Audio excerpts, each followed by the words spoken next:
So, a scooter rider backflipped down the famous skateboarding spot known as El Toro. I've been tagged in this video several hundred times by scooter riders asking for my thoughts and opinions, and I felt like rather than respond to each one of those comments one at a time, I would just make a video and let you guys know my thoughts. Scooter riders love to tag me in videos they think are interesting. 99 times out of 100, it's just a video of some kid struggling to do a tail whip or some boring ass combo. But for once, we got a trick that I think is at least kind of interesting. A backflip down El Toro. Now, my opinions are probably not what you would expect. It's surprising to me that scooter riders haven't already backflipped down El Toro. Scooter riding has been cool for what, maybe 5 or 6 years now, and I feel like in the next year or two, scooter riders are going to do several more tricks down big sets of stairs. El Toro is going to be backflip 360 soon. Double, triple, quad whip, front flip, brie flip, buttercup, and more. And the simple reason for this is because obviously scooter riding is easier. Let's first talk about impact. They not only have to take impact on their feet, they have their arms to do it too. So rather than all that impact being on 2 feet, you essentially cut the impact completely in half. Not only that, according to scooter riders, at least after I did the backflip is one of the easiest tricks anyone can ever do. Now, a lot of scooter riders might disagree on this because first, they wanted me to prove I could tail whip. Then they wanted me to prove I could 360. Then they wanted me to prove I could backflip. And they kept making up challenges, hoping that I would eventually fail one. But every time I landed each one of those tricks in a matter of minutes, then scooter riders went, no, that trick's actually easy. But now, a backflip goes down El Toro, and it's hard again? Scooter riders, can we get our story straight? Several of the people tagging me are now saying, if scooter riding's so easy, why don't you backflip down El Toro? I've never flip-flopped on my skill level in scooter riding. I've only claimed to be in the top 33%. So as soon as the other 66% of scooter riders catch up and they all start backflipping down El Toro, that's gonna be the only time I need to defend my title. I've already taken the sport and completely mastered it, which is why I'm probably one of the top level experts to even speak on the difficulty of a trick like backflip down El Toro, because I've lived through a backflip. Check Instagram. A lot of scooter kids who try backflip don't make it. They end up scarred for life. But if you're even the slightest bit athletic or possess even a tiny amount of balance, then yeah, almost every scooter trick's going to be easy. I'm not joking at all when I say I totally believe there's gonna be several more difficult tricks being done down El Toro in the next few years, probably. But a lot of people are saying, well, why don't skateboarders do that many tricks down El Toro? And the reason is because obviously skateboarding is harder. I'll give you guys a much easier example to understand. Have you guys ever seen those ripsticks? They just have 2 like shopping cart wheels and you wiggle around. There's a lot of people who can do kick flips, nollie flips, 360 flips, and other crazy tricks on those ripsticks, but I don't think we're ever going to see a ripstick kickflip down El Toro in our lifetime. Why? Because that's a really difficult thing to do. Now, when you take a really difficult skateboarding trick, like, I don't know, maybe nollie, big spin, heel flip down El Toro, I don't think that's something we're gonna see in the next few years either. Why?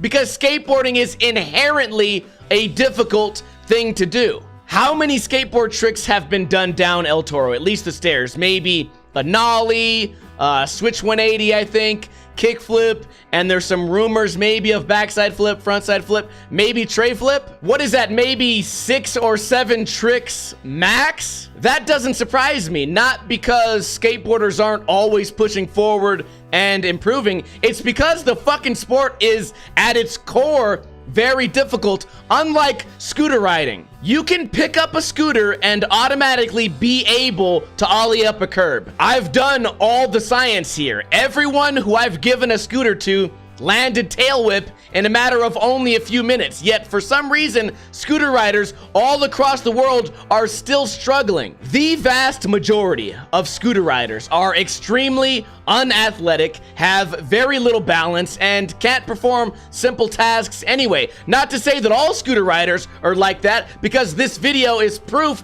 that there are a few that can handle the same level of difficulty that one would find in a sport like skateboarding.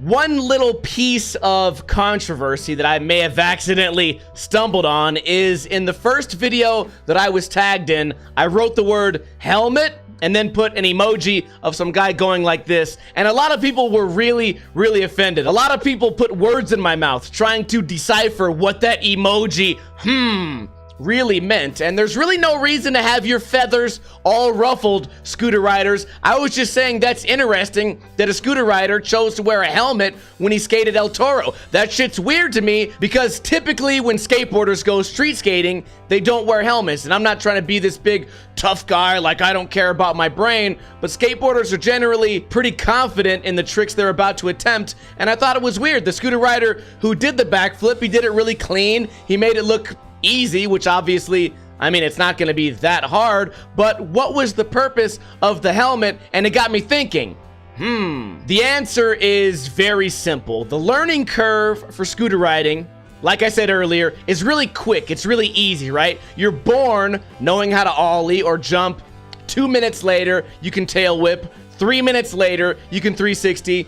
5 minutes later, you can backflip, and so on. Which leads these scooter riders to have this false sense of athleticism, and they try to really push the boundaries of their abilities, which over and over again causes them to fall. You guys on any given day can go on Instagram and see a scooter rider trying to do a trick way outside of his ability and being totally surprised when things don't work out. And if you guys don't believe me, I've been to Woodward. I've seen kid after kid after kid try to jump up this small Euro gap and slam right into the side of a building. There's multiple videos of this happening, probably over 20 videos of scooter riders trying to jump across maybe like a 3-foot gap and just slamming right into the side of a building because they had this false sense of skill. All the counselors there know that if they see a scooter rider about to attempt that trick, they immediately walk over to the medic's office and say, hey, come on out. The scooter rider's gonna try this really basic, easy trick. He's probably gonna eat shit, so come on out, bring some bandages. And it's actually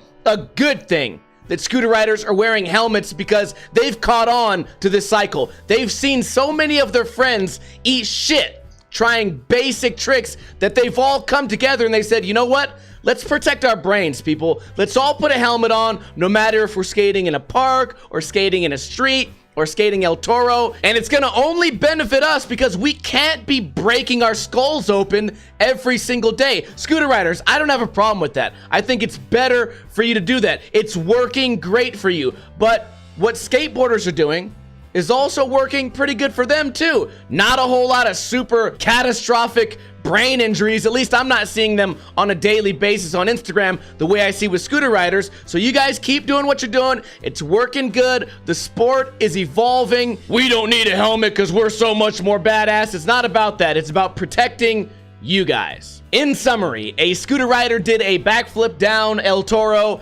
Extra big shout out to that guy. Scootering is evolving every single day, despite probably being the easiest action sport, and it's evolving with the use of a helmet, which I'm not making fun of that at all. And I'm psychically predicting that every trick that scooter riders are begging for me to do in the comments, every one of those tricks is going to get done down El Toro. Buttercup, front flip, 360 backflip, brie flip, quad whip, kickless. I don't know what any of these tricks are. I mean, I know what a quad whip is, but I don't know what the majority of these tricks are. But if scooter riders are always asking me to pull these off to prove I'm a real scooter rider, then I'm sure the real scooter riders are gonna be out there any day now improving it on El Toro. I hope you guys enjoyed this video. Make sure to hit subscribe, and if you're a scooter rider, make sure to make a response video because you guys love to talk about me. I'll see you guys later. Have a great weekend. Kuna Matata, bitches. In the arms